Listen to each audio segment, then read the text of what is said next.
สวัสดีครับคุณโทนี่ครับ สวัสดีครับคุณวิลลี่ครับ เอาอีกแล้วนะวัน เอา นี้ อีกแล้วครับท่านผู้ชมค กั รั บบ ชุดอะไรครับวันนี้ เสียงสวรรค์ บรรลือโลกครับ บรรลือโลกอีกแล้วครับท่านผู้ชมครับ ในรถบอชคาเยนครับ ปอร์ชคาเยน มีอะไรบ้างครับคุณโทนี่ โอเคเริ่มด้วยจากกำลังขุมพลังจากฟอร์ซ่าครับ ฟอร์ซ่าเลยนะครับ ผมครับผม ซุปเปอร์โปรเซสเซอร์ครับ สุดยอดเลยครับ8 Channel ครับ แล้วที่สำคัญที่สุดคืออะไรครับคุณโทนี่ ทีสิทธิ์ไวโอลิโน มาพร้อมกับแซกทูครับ ทีสิทธิ์แจ็คดู โอ้โหนี่ครับคู่นี้บรรลือโลกครับ ไม่พอ ยังไม่พอนะ พลังเบส ด้วยตู้สำเร็จรูปออดิสันด้วย from อิตาลี อย่างดีเลยครับ ครับผม และยังไม่พออีกนี่ข้างหลังเป็น3 ทางด้วยใช่ไหม 3 ทางครับ วอเช่ โวเช่ครับท่านผู้ชมครับ แล้วตามด้วยบิดเดียมไอด้วยนะ BDMI คันนี้จะเป็นไฟเบอร์ออปติกทั้งหมดเลยนะ ทั้งหมดเลยนะ FM ก็นะ เฮ้ยเสียงจะเป็นยังไงเนี่ยคุณโทนี่ ตามมาชมกันครับ สักครู่เดียวครับ สักครู่เดียวครับ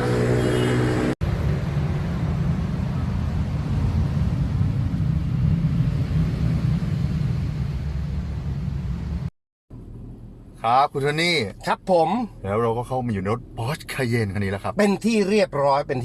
กับชุดเสียงสวรรค์บรรลือโลกครับ บรรลือโลกครับท่านผู้ชมครับ ขอชิมหน่อยครับ เป็นยังไง นี่ครับดูทวิตเตอร์ทีสิทธิ์ โอ้โห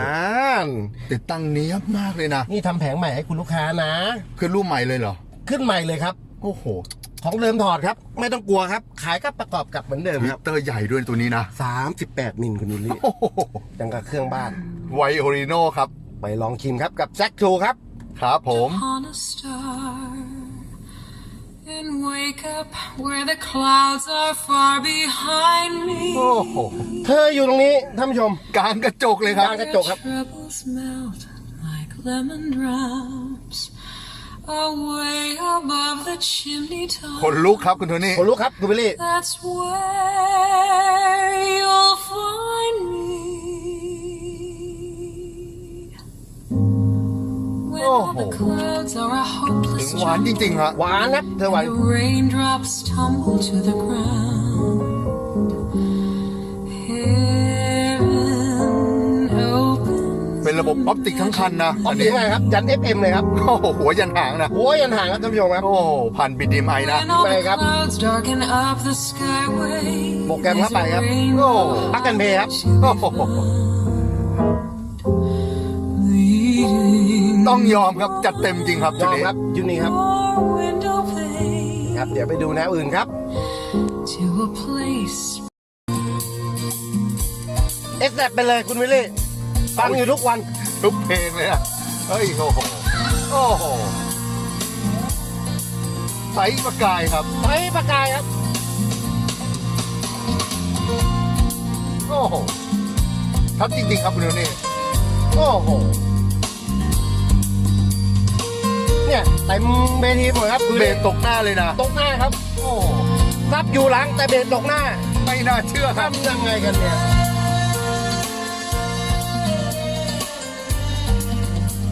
อีกหนึ่งคันแห่งปีนี้เลยนะคุณวิลลี่ สุดๆไปเลยครับ ยอมจริงครับ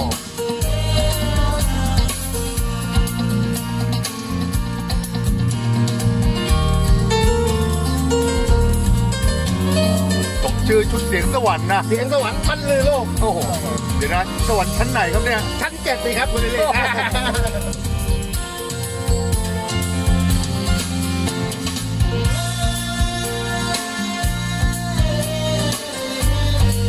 โอเคครับแล้วอื่นครับ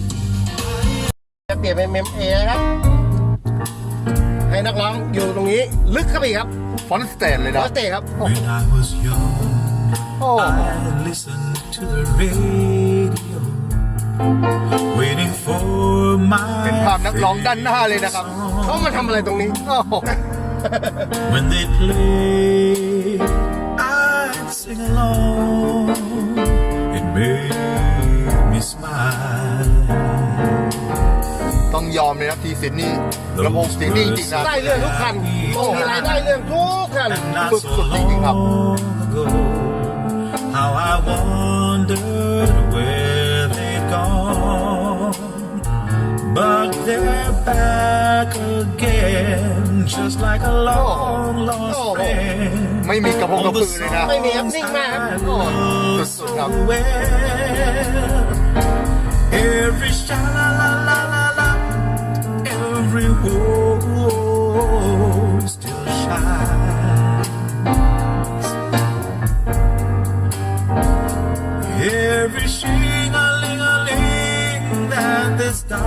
started to sing so fine. When they get to the part where he's breaking her heart, it can really make you cry, just like before. เคิร์มเลยครับ It's yesterday once more. ครับเดี๋ยวไปดูกันครับตักโก้เดียวขอซ่านะครับ ผมแอม8 Channel 8 Channel ครับ 85 วัตต์คูณ8ด้วย แน่นอน นี่ครับตรงนี้ครับ DRC Well, sometimes โอ้โห go out by myself. เพราะมากๆครับ Look across the water. Karen เธอมาทำอะไรตรงนี้อีกแล้ว นั่นน่ะสิ Think of all the things what you do, and in my head I paint a picture. หวานจริงๆนะ ว้านจริงๆ น้ำผึ้งอีกแล้วคุณวิลลี่ ทีสิทธิ์ เดือนอะไรน้ำผึ้งเดือนอะไร เดือน12 แล้วมั้งเนี่ย เดือน5เหรอ เดือน5เดือน I've missed your ginger hair and the way you like to dress. แต่พลาดไม่ได้อย่าลืมนะ ครับผม ซูซาน สุสานต้องมาด้วยนะ ต้องมานะ ยังไงเนี่ย Thinking of หนีโควิด -19 มาฟังเพลงมึงได้ why don't you come on over, Valerie? โอเคครับ เดี๋ยวดูแลอื่นครับ Valerie. แล้วเธอก็มานะคุณวิลลี่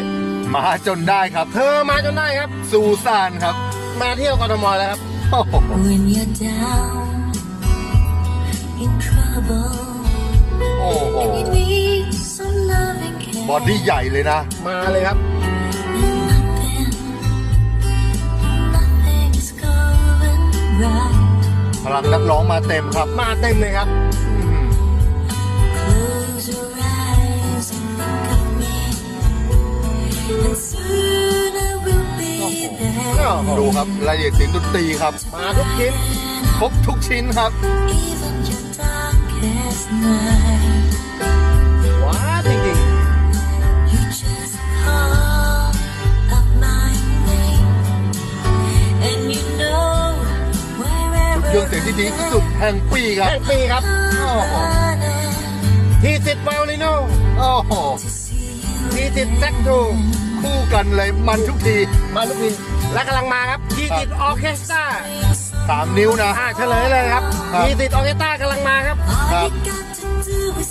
ซึ่งลูกค้าท่านนี้กำลังจะมาใส่ครับ ด้วยครับ ฟูลออปชั่นเลยนะครับ ครับ นี้ ผม ครบวงดนตรี เดือนหน้าครับ พบกันแน่นอนครับ เดี๋ยวไปดูกันครับตักโก้เดียว อะไรกันเนี่ย เตือนครับ โอ้โห อะไรกันเนี่ย โอ้โหตองตกหน้าเลยครับ โอ้โห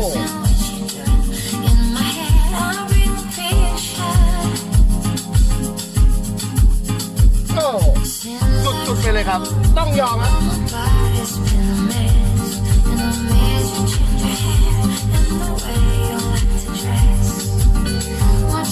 สมชื่อจริงๆครับ ผมเชื่อเลยครับ เหมือนอยู่บนสวรรค์ครับ โอ้ โอ้โห